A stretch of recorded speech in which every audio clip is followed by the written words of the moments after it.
Hey everyone, welcome back to our channel.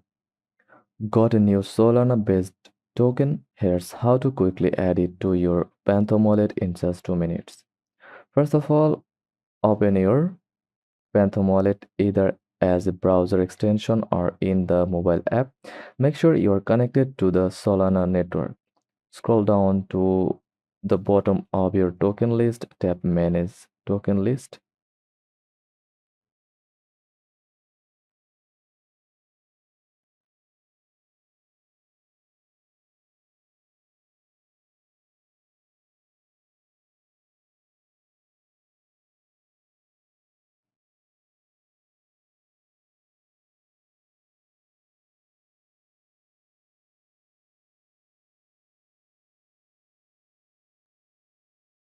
Then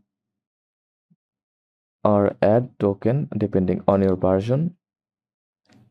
Type the name of Type the name or symbol of your token. If it shows up, simply toggle it on, like Solana.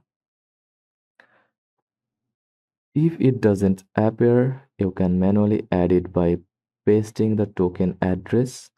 You can get this from a trusted source like Solscan or the project's official page. Once added your token, you will now show up in your Phantom wallet balance. That's quick and simple. Like and subscribe for more crypto tips. Thanks for watching.